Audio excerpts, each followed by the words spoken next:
Hello friends, സാന്ത്വനത്തിലേക്ക് എല്ലാവർക്കും സ്വാഗതം. അങ്ങനെ ഇന്ദിരാമ നന്ദിതയോട് പറയാണ്, ഭഗവാനായിട്ടാണ് ഇപ്പോൾ ആ സമയത്ത് ഈ പെങ്കുച്ചിനെ അവിടെ കൊണ്ടുവന്നത് എന്ന് പറയാണ്. അപ്പം നന്ദിത പറയണ, അമ്മ പറയുന്നത് ശരി തന്നെയാണ്. സുകന്യയുടെ വീട്ടുകാരോട് എത്ര നന്ദി പറഞ്ഞാലും മതിയാവില്ല. പക്ഷേ സുകന്യ എങ്ങനെ അവിടെ കൃത്യമായിട്ട് വന്നു? ഇതുപോലെയൊക്കെ പലയിടത്തും നടക്കാറുണ്ട് മോളെ. ഒരു കല്യാണമൊക്കെ ആകുമ്പോൾ ചിലപ്പോൾ ഒരു കല്യാണത്തിന് എന്തെങ്കിലും മുടക്കങ്ങൾ വന്നു കഴിഞ്ഞാൽ അവിടെ കാണാൻ വന്നിരിക്കുന്നവർ ആരെങ്കിലും ഒരു പെണ്ണോ ചെറുക്കനോ ഒക്കെ ചിലപ്പോൾ ആ കല്യാണം രക്ഷിക്കാനായിട്ട് തയ്യാറായി വരും. ഇതും അങ്ങനെ തന്നെ കണ്ടാൽ മതി. അതൊക്കെ അങ്ങനെ തന്നെ അമ്മേ. പക്ഷേ സുകന്യ ഒരുങ്ങി നിന്നത് ഇതുപോലൊരു സാഹചര്യം മുൻകൂട്ടി കണ്ടതുപോലെയാണ് എനിക്ക് തോന്നുന്നത്. അതൊക്കെ നിൻ്റെ തോന്നല. ഇപ്പോഴത്തെ കല്യാണങ്ങൾക്ക് പെണ്ണിനെയും ചെറുക്കനെയും കാടുതൊക്കെ കൂടുതൽ ഒരുങ്ങി വരുന്നത് പങ്കെടുക്കാൻ വരുന്നവർ തന്നെയാണ്. എന്തായാലും അമ്മേ, ഞാൻ ഓരോ സംശയങ്ങൾ പറഞ്ഞതല്ല കേട്ടോ, മനസ്സിൽ തോന്നിയ കാര്യങ്ങൾ അങ്ങനെ അങ്ങ് പറഞ്ഞു പോയെന്നേ ഉള്ളൂ. ഇനിയിപ്പോൾ ഒരു സംശയവും വേണ്ട. സുകന്യ മോള് നമ്മുടെ പുണ്യ, അങ്ങനെ അങ്ങ് കരുതിയാൽ മതി. ഓരോന്നോരോന്നും ചെകഞ്ഞു പോകാൻ വേണ്ടിയിട്ടൊന്നും നിൽക്കണ്ട. ഇങ്ങനൊരു സന്ദർഭത്തിൽ സുകന്യയുടെ ആ ഒരു സ്ഥാനത്ത് ഞാനോ നീയോ ആയിരുന്നെങ്കിൽ ഇതുപോലൊരു കല്യാണം നിന്നു കൊടുക്കുമോ? ഇല്ലല്ലോ. അതാ പറഞ്ഞത്. ദൈവം നമുക്ക് വേണ്ടി തന്ന ഒരു അനുഗ്രഹമാണ് ഇപ്പോൾ ഈ കുട്ടി. അവളെ സന്തോഷത്തോടു കൂടി അംഗീകരിച്ച് എല്ലാവരും അങ്ങ് സ്വീകരിക്കുക, അത്രയേ ഉള്ളൂ.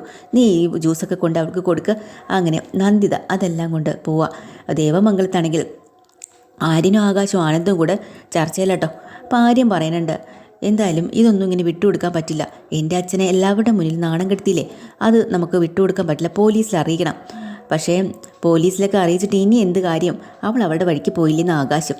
അവൾ എവിടെ പോയാലും പോലീസുകാർ അവളെ കണ്ടുപിടിക്കുമെന്ന് ആര്യൻ. അച്ഛൻ എന്ത് മണ്ടത്തരായി കാണിച്ചു തന്ന് വീണ്ടും ആകാശം. അപ്പോൾ ആനന്ദിന് ദേഷ്യം പറഞ്ഞു. ആനന്ദ് പറഞ്ഞു, അച്ഛൻ ആവശ്യമില്ലാതെ കുറ്റപ്പെടുത്തിയാലുണ്ടല്ലോ.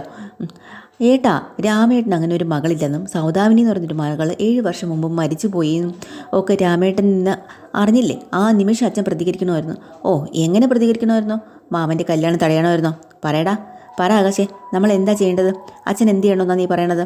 രാമേട്ടനെയും കൂട്ടി ആ മണ്ഡപത്തിലേക്ക് വരണമായിരുന്നു. എന്നിട്ട് അവൾ പറഞ്ഞതെല്ലാം കള്ളമാണെന്ന് രാമേട്ടനെ കൊണ്ട് തന്നെ പറയിക്കണമായിരുന്നു. അച്ഛൻ അങ്ങനെ പറഞ്ഞിരുന്നെങ്കിൽ അച്ഛൻ കുറച്ചുകൂടെ നാണം കിടയേ ഉള്ളൂ.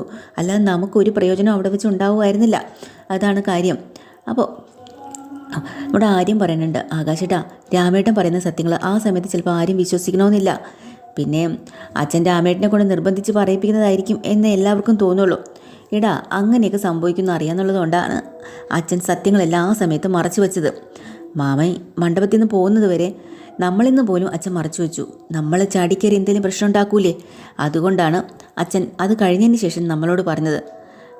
മനസ്സിലായോ? എന്നിട്ടും കൺമുന്നിൽ നടന്നത് ചതിയാണെന്ന് മനസ്സിലാക്കിയിട്ടും അത്രയേറെ മാനം കെട്ടിട്ടും അച്ഛൻ പ്രതികരിക്കാതെ നമ്മുടെ കൂടെ നിന്നില്ലേ? അച്ഛൻ്റെ മനസ്സ് എന്തുമാത്രം വേദനിച്ചിട്ടുണ്ടാവുമെന്ന് ആനന്ദ് പറയാം. എന്നാലും ആരും വിട്ടുകൊടുക്കണില്ല കേട്ടോ. ആര്യം പറഞ്ഞു, ആകാശേട്ടാ, നമുക്കങ്ങനെ വിട്ടുകൊടുത്താൽ പറ്റില്ല. ഇങ്ങനെ ഒരു നാടകം കളിക്കാൻ വേണ്ടിയിട്ട് അവളെ ആരും ഇങ്ങോട്ട് പറഞ്ഞയച്ചത് അത് നമുക്കറിയണമല്ലോ. അപ്പോൾ ആനന്ദം പറഞ്ഞു, അത് ശരിയാ, അത് കണ്ടുപിടിച്ചേ പറ്റുള്ളൂ. നമ്മുടെ മാമൻ ഒരുപാട് വിഷമിച്ചു. മാമനെ പോലെ ഒരാൾ ഒരിക്കലും അങ്ങനത്തുള്ള തെറ്റ് ചെയ്യില്ല. പക്ഷേ കണ്ടുപിടിക്കണം. നമുക്ക് പോലീസിൽ അറിയിച്ചാലോ എന്ന് ആകാശ്.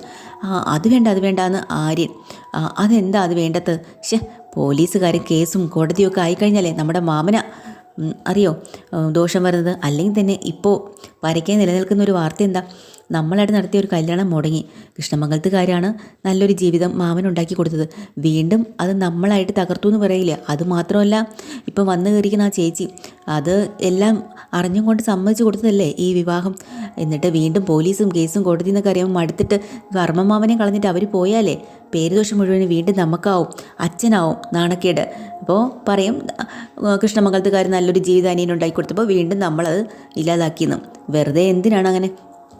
അതുകൊണ്ടാണ് പറയുന്നത്, വളരെ ആലോചിച്ചും കണ്ടു വേണം നമ്മൾ ചെയ്യാൻ. നമുക്ക് അപ്പോൾ പിന്നെ ഇവള് എവിടുന്നാണ് വന്നത്, എങ്ങനെ പോയെന്ന് ഒന്നും അറിയില്ലല്ലോ. അപ്പോൾ ആര്യം പറയുന്നുണ്ട്, അതൊന്നും ടെൻഷൻ ആവണ്ട. ഓഡിറ്റോറിയത്തിൽ CCTV ഉണ്ടല്ലോ, അത് നോക്കാം. പിന്നെ ഏത് വഴിക്കാണ് വന്നത് അത് വെച്ച് അങ്ങോട്ട് പലയിടത്തും CCTV കാണും. അങ്ങനെ പോയി നോക്കാം. ഏതെങ്കിലും ഒരു ഹോട്ടൽ എന്തായാലും അവിടെ തങ്ങിയിട്ടുണ്ടാവും, ആരെങ്കിലുമായിട്ട് മീറ്റ് ചെയ്തിട്ടും ഉണ്ടാവും. അങ്ങനെയാണെങ്കിൽ നമുക്ക് ആ ഹോട്ടലുമായി ബന്ധപ്പെടാം. അതുപോലെ ഇതൊക്കെ കാണുമോ? ആർക്കും അറിയാൻ പറ്റുമോ? കണ്ടുപിടിക്കാൻ പറ്റൂന്നേ.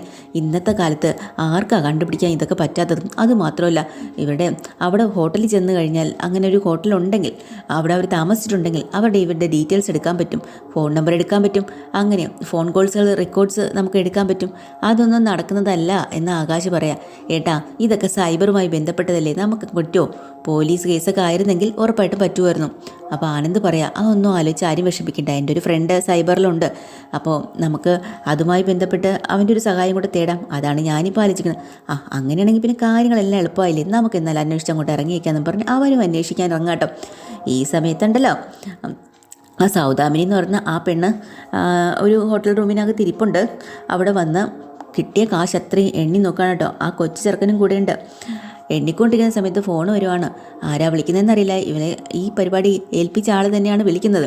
അപ്പോൾ ഇവളങ്ങോട്ട് പറയുന്നുണ്ട്, സന്തോഷമായി, ഞാൻ പറഞ്ഞ കാശ് മുഴുവൻ എനിക്ക് കിട്ടിയിട്ടുണ്ട്. ഇല്ല, ഞാനിനി ഒരു നിമിഷം ഇവിടെ നിൽക്കില്ല. ഇല്ല, ഞാൻ നിങ്ങളോട് ഇനി ഒരു കോണ്ടാക്റ്റും ഇല്ല. ഞങ്ങളിതാ പോവാൻ പോവാ. ഇനി എന്നെ പൊടിയിട്ട് നോക്കിയാൽ പോലും മഷിയിട്ട് നോക്കിയാൽ പോലും കാണത്തില്ല. ഞങ്ങളിതാ ഇറങ്ങി. സന്തോഷമായി കേട്ടോ. ഇനിയില്ലല്ല, ഈ നമ്പറിൽ ഞാനിനി വിളിക്കത്തില്ല, നമ്മൾ തമ്മിലുള്ള കോണ്ടാക്റ്റേ ഇല്ല എന്നൊക്കെ പറഞ്ഞ് ഫോൺ കട്ട് ചെയ്തിട്ട് പൈസ എല്ലാം എണ്ണി തിട്ടപ്പെടുത്തി അവർ പോകാൻ വേണ്ടിയിട്ട് ഇറങ്ങാം കേട്ടോ. അങ്ങനെ അങ്ങോട്ട് മുറിക്കകത്ത് നിന്ന് ഇറങ്ങാൻ പോകുന്നത് പെട്ടെന്ന് അവിടെ ഒരു ഇരുട്ട് വരുവാണ്. ലൈറ്റും ഒക്കെ പോയി. എന്നിട്ട് നമ്മളെ ഭഗവാന്റെ ആ ഒരു ചക്രമുണ്ടല്ലോ, അതിങ്ങനെ സുദർശന ചക്രം, അത് തലയ്ക്ക് മീതെ ഇങ്ങനെ കറങ്ങണ പോലെ അവർക്ക് തോന്നാം. മൊത്തത്തിൽ അവരിട്ട് വട്ടം ചുറ്റിക്കട്ടോ. അവർ ആ മുറിക്കാത്ത ഇരുട്ട് മുറിക്കാത്ത അങ്ങോട്ടും ഇങ്ങോട്ടും ഓടുകയാണ്. ശരിക്കും ഭഗവാൻ തന്നെ അവരെ പേടിപ്പിക്കുകയാണ്. അങ്ങനെ അവർ പേടിച്ച് നിലവിളിക്കുന്നുണ്ട്, ഈശ്വര, എൻ്റെ ദൈവമേ, എന്നെ രക്ഷിക്കണേ, ഇത് എന്താ ഇത്, ഭഗവാനെ എന്നെ കാത്തോണേ. അപ്പോൾ ഒരു അശരീരി പോലെ ഭഗവാന്റെ ശബ്ദം അവിടെ കേൾക്കണുണ്ട് കേട്ടോ. അവനവൻ ചെയ്യുന്ന കർമ്മത്തിൻ്റെ ഫലം അവനവൻ തന്നെ അനുഭവിച്ച് തീർക്കണം. നീ തെറ്റ് ചെയ്തില്ലേ, അതുകൊണ്ട് നീ അത് അനുഭവിക്കണം എന്ന് പറയാം. പക്ഷെ അവർ വീണ്ടും പറയാം, അയ്യോ എൻ്റെ കൃഷ്ണ, എന്നെ രക്ഷിക്കണേ, ഞാനൊരു തെറ്റും ചെയ്തില്ലേ ഭഗവാനെ, ഇങ്ങനെയാണ് അവർ കരയണത്. അപ്പോൾ വീണ്ടും അടുത്ത അശരീരി വരിക, നീ തെറ്റ് ചെയ്തു, ആ തെറ്റിൻ്റെ ഫലം നീ എന്തായാലും നീ അനുഭവിച്ചേ പറ്റുള്ളൂ. തെറ്റ് ചെയ്തു എന്ന് വീണ്ടും ഇങ്ങനെ പറയാം. ഇല്ല, ഞാൻ ചെയ്തിട്ടില്ല, നീ തെറ്റ് ചെയ്തു. നീ ചെയ്ത മഹാപാപത്തിൻ്റെ ഫലമാണ് ഇപ്പോൾ നിൻ്റെ കയ്യിലിരിക്കുന്നത്. പൈസകൾ എണ്ണി തിട്ടപ്പെടുത്തി വെച്ചിട്ടുണ്ടല്ലോ, അതാ ഉദ്ദേശിച്ചാൽ പറയണേ. വീണ്ടും അവർക്കങ്ങ് തല കറങ്ങും കേട്ടോ. എന്നിട്ട് അവരുടെ തലയ്ക്ക് മീതെ കൂടെ ഈ ഒരു ചക്രം ഇങ്ങനെ കറങ്ങിക്കൊണ്ടിരിക്കുക. ആ ഇരുട്ടത്ത് ആ കൊച്ചും അവരും കൂടെ പേടിച്ച് നിലവിളിക്കാൻ കേട്ടോ. അവർക്കൊരു അടി അവിടെ നിന്ന് അനങ്ങാൻ പറ്റാതെ തലയ്ക്ക് ഭ്രാന്തെടുത്തതുപോലെ അവരവിടെ ഇരിക്കുകയാണ്. അങ്ങനെ ഭഗവാൻ നന്നായിട്ട് അവരെ പേടിപ്പിച്ചിട്ടുണ്ട്. അത് കഴിഞ്ഞ് ബാലനും ഗോമതിയും കൂടെ റൂമിലിരിക്കുന്ന സമയത്ത്, കാരണം ബാലൻ്റെ റൂമാണല്ലോ നമ്മുടെ ധർമ്മന് കൊടുക്കാമെന്ന് പറഞ്ഞ് പുതിയ ബെഡും ഒക്കെ വാങ്ങിയിട്ടത്, അതിലാണിപ്പോൾ അവർ ഇരിക്കുന്നത്. എന്നിട്ട് ബാലൻ പറയാനുണ്ട്, പുതിയ മെത്തയും ഷീറ്റുകളും ഒക്കെ വാങ്ങി, പിന്നെ മുറിയാണെങ്കിൽ നമ്മുടെ ഇഷ്ടത്തിന് റെഡിയാക്കുകയും ചെയ്തു അല്ലേ ഗോമതി, എല്ലാം ചെയ്തു വെച്ചിട്ട് ഇപ്പോൾ എല്ലാം വെറുതെ ആയി പോയില്ലേ എന്നും പറഞ്ഞ് ബാലൻ ഇങ്ങനെ ഗോമതിയോട് സങ്കടപ്പെട്ട് പറയാനുണ്ട്. അപ്പോൾ ഗോമതി അവിടെ നിന്നുകൊണ്ട് ഒരുപാട് കരയുണ്ട്. അപ്പോൾ വീണ്ടും ഇയാൾ പറയണ്ട്, അല്ലെങ്കിലും എൻ്റെ ജീവിതം ഇങ്ങനെയാണ് ഗോമതി, ഞാൻ ആഗ്രഹിച്ചതൊന്നും എനിക്ക് കിട്ടിയിട്ടില്ല. പണ്ടേ അങ്ങനെയാണല്ലോ, ഞാനൊരു അനാഥനായി പോയില്ലേ, ഏതൊരു കുഞ്ഞിനെ പോലെ ഒരു അച്ഛനെയും അമ്മയും ഞാൻ ഒരുപാട് ആഗ്രഹിച്ചു. പക്ഷേ എനിക്കത് കിട്ടിയില്ല. മറ്റു കുട്ടികൾ പഠിക്കുന്നത് കണ്ട് കൊതി തോന്നിയിട്ടുണ്ട്, നല്ലൊരു വിദ്യാഭ്യാസം എനിക്ക് നേടിയെടുക്കണമെന്ന്. പക്ഷേ അതും എനിക്ക് കിട്ടിയില്ല. ആഗ്രഹങ്ങളും സ്വപ്നങ്ങളും എല്ലാം ബാക്കിയായി. നല്ലൊരു കുടുംബമെങ്കിലും എനിക്ക് ഏറ്റവും കൂടുതൽ ഞാൻ ആഗ്രഹിച്ചു. എൻ്റെ ധർമ്മൻ്റെ വിവാഹവും ഒക്കെ ഞാൻ മുന്നിൽ നിന്ന് നടത്തിയത് എൻ്റെ ധർമ്മൻ്റെ വിവാഹം. പക്ഷേ അതും ഇങ്ങനെയായി. വിധി എല്ലായിടത്തും എന്നെ ഇങ്ങനെ കോമാളിയാക്കിക്കൊണ്ടിരിക്കുമല്ലേ എന്നും പറഞ്ഞ് ബാലൻ അങ്ങ് മനസ്സ് തകർന്നു പോയിട്ടോ. എന്നിട്ട് കണ്ണ് നിറഞ്ഞിട്ട് ഗോമതിയോട് പറയാം, ഗോമതി, നമ്മുടെ കടയിൽ സ്ഥിരമായിട്ട് സാധനങ്ങൾ വാങ്ങാൻ വരുന്ന ഒരു പ്രൊഫസറുണ്ട്. അദ്ദേഹം ഒരിക്കൽ എന്നോട് ചോദിച്ചു, നമ്മൾ സംസാരത്തിൻ്റെ ഇടയിൽ, എടാ ബാല, ഈ ദൈവത്തെ ചിരിപ്പിക്കാൻ വേണ്ടി നമ്മൾ എന്താ ചെയ്യുക, അത് നിനക്കറിയോ? എനിക്കന്ന് അതിൻ്റെ ഉത്തരം മനസ്സിലായില്ലായിരുന്നു, അറിയില്ലായിരുന്നു. പക്ഷെ ഉത്തരം അദ്ദേഹം തന്നെ പറഞ്ഞു തന്നു. നമ്മുടെ ഭാവി പദ്ധതികളെല്ലാം ദൈവത്തോട് പറഞ്ഞാൽ മതി, അപ്പോൾ ദൈവം ചിരിക്കും. അത് ശരിയാണ്. കാരണം നമ്മൾ പല പല സ്വപ്നങ്ങളാണല്ലോ കാണുന്നത്. അതെല്ലാം നമ്മളോട് ഭഗവാനോട് പറയും, അത് ചെയ്യണം, ഇത് വേണം, ഞാൻ അങ്ങനെ ചെയ്യും, ഇങ്ങനെ ചെയ്യും, എനിക്ക് അതാവണം, ഇതാവണമെന്ന്. പക്ഷേ ഇതൊന്നും നടക്കില്ല എന്ന് ഭഗവാൻ അറിയാം. അപ്പോൾ ഇത് കേട്ടും കൊണ്ട് ഭഗവാൻ അവിടെ ഇരുന്ന് ചിരിക്കുകയല്ലേ ചെയ്യുന്നത്. ഇപ്പോൾ നമ്മുടെ ധർമ്മൻ്റെ കാര്യം കണ്ടില്ലേ, എന്തെല്ലാം സ്വപ്നങ്ങളായിരുന്നു. ആ സ്വപ്നങ്ങൾ എന്തെങ്കിലും നടത്തി തന്നോ? ഒന്നും നടന്നില്ല, എല്ലാം കൈവിട്ട് പോയില്ലേ. നമ്മൾ കണ്ട സ്വപ്നങ്ങളെല്ലാം മുകളിൽ ഭഗവാൻ ഇരുന്ന് ചിരിക്കുകയായിരിക്കും അല്ലേ എന്നും പറഞ്ഞു ബാലൻ കണ്ണു നിറഞ്ഞങ്ങോട്ട് കരയാട്ടോ. വീണ്ടും ബാലൻ്റെ മനസ്സിൽ നിന്ന് അത് ഒരല്പം പോലും പൊറുക്കാനേ പറ്റുന്നില്ല. അത്രത്തോളം മനസ്സ് മുറിഞ്ഞ് അദ്ദേഹം ഇരുന്ന് കരയാണ്. അത് കണ്ട് ഗോമതിക്കും നല്ല വിഷമമുണ്ട്. ഗോമതിയും, ബാലേട്ട ഇങ്ങനെ കരയരുത്, തളർന്നു പോകരുതെന്ന് പറഞ്ഞ് ബാലനെ സമാധാനിപ്പിക്കുന്നുണ്ട് കേട്ടോ. അങ്ങനെ നമ്മുടെ ശ്രീകലയെ കാണിക്കുന്നുണ്ട്. ശ്രീകല ദേവിയാണെങ്കിൽ അവിടെ വല്ലാത്ത സങ്കടത്തിലാണ്. കല്യാണം കഴിഞ്ഞ് നേരെ വീട്ടിലേക്ക് വന്ന് വലിയ സങ്കടത്തിലിരിക്കുവാണ്. ഊണ് കഴിച്ചിട്ടില്ല കല്യാണത്തിന്. നേരെ വീട്ടിൽ വന്നിട്ടും ഒന്നും കഴിച്ചിട്ടില്ല. അവരൊരു ജ്യൂസൊക്കെ ഉണ്ടാക്കിക്കൊണ്ട് കൊടുക്കുന്നുണ്ട്. അപ്പോഴും ദേവി അത് നിരസിക്കുകയാണ്. അമ്മ ഈ വയ്യാത്ത കാല് വെച്ച് നിനക്ക് ഉണ്ടായിക്കൊണ്ട് തന്നല്ലേ മോളെ, നീ അത് കുടിക്കുക. ഓ, കാല് വയ്യ നടുവയ്യ എന്നൊക്കെ നിങ്ങൾ അഭിനയിച്ചതല്ലേ, ഇപ്പം എന്തായി? ഇപ്പം എല്ലാം കണക്കിന് കിട്ടിയല്ലോ. ജ്യൂസ് എനിക്ക് വേണ്ട, അതായിരിപ്പോണ്ട് അച്ഛൻ. പോഷകാഹാരത്തിൻ്റെ ആവശ്യം ഇപ്പം അച്ഛനാണ്, അങ്ങോട്ട് കൊണ്ട് കൊടുക്ക്. അപ്പോൾ അയാൾ വലിയ പ്രതീക്ഷയോടെ തിരിഞ്ഞു നോക്കാൻ കേട്ടോ. അപ്പോൾ ശ്രീകല അങ്ങനെ ഇപ്പോൾ കുടിക്കണ്ടെന്ന് പറഞ്ഞ് അവർ തന്നെ അങ്ങ് കുടിക്കണം. അപ്പോൾ ദേവിക്ക് അത് കണ്ടപ്പോൾ അതും സമാധാനമായി.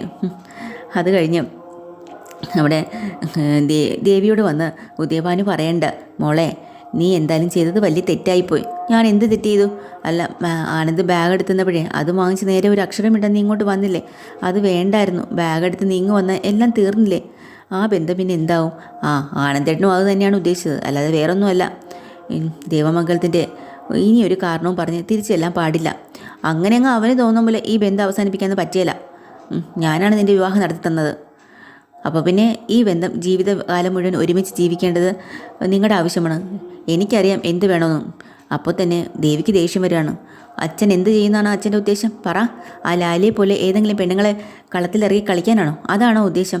നിങ്ങൾക്ക് രണ്ടുപേർക്കും ഇനിയെങ്കിലും വിവരവും ബോധമുണ്ടോ? ഓരോന്ന് കാട്ടിക്കൊട്ടുന്നത്. ആനന്ദേട്ടൻ ഇവിടെ വന്നപ്പോഴേ പറഞ്ഞതാ ഇനി കല്യാണത്തിൻ്റെ പേരും പറഞ്ഞിട്ട് അവിടെ കെട്ടിയെടുക്കരുത്. എന്നിട്ടും റിസപ്ഷന് വന്നപ്പോഴേ സത്യത്തിൽ ഞാൻ വിചാരിച്ചത് അവരോടുള്ള സ്നേഹം കൊണ്ടാണ് നിങ്ങൾ വന്നതെന്ന്. ഇത്രയും വലിയ തരികിട പണിയാണ് അവിടെ വെച്ചിരിക്കുന്നതെന്ന് ഞാൻ അറിഞ്ഞില്ലല്ലോ. ആ ലാലിയെ കണ്ടപ്പോൾ തന്നെ ഞാൻ അന്തം വിട്ടു. അത് കഴിഞ്ഞ് അപ്പോഴും പോലും ഞാൻ നിങ്ങൾ രണ്ടുപേരും സംശയിച്ചിട്ടില്ല. കൊള്ളാം, നന്നായിട്ടുണ്ട്. ഇങ്ങനെ തന്നെ ആവണം അച്ഛനും അമ്മയും കൂടെ. എന്നിട്ട് നിങ്ങൾക്ക് എങ്ങനെയാണ് എന്നോട് ഇതൊക്കെ ചെയ്യാൻ തോന്നുന്നത്? എൻ്റെ ജീവിതം ഇത്രത്തോളം ആക്കിയില്ലേ? എല്ലാത്തിനും കൂടെ ചേർത്ത് അച്ഛനും കിട്ടി. എടി, എനിക്ക് കിട്ടിയത് വേറൊന്നും കൊണ്ടല്ല. അവിടെ നിന്ന് ഒരുത്തുണ്ടല്ലോ, അവൻ തന്നതാ. അതാര്? ഓ, അവിടെ ഒരുത്തൻ ഡാൻസ് കളിക്കാനോ അതിനും ഇതിനൊക്കെ ഒരുത്തൻ നിന്നല്ലോ. ആര്? ആ നന്ദൻ എന്ന് പറഞ്ഞാലോ? അവനാ എനിക്കിത് തന്നത്.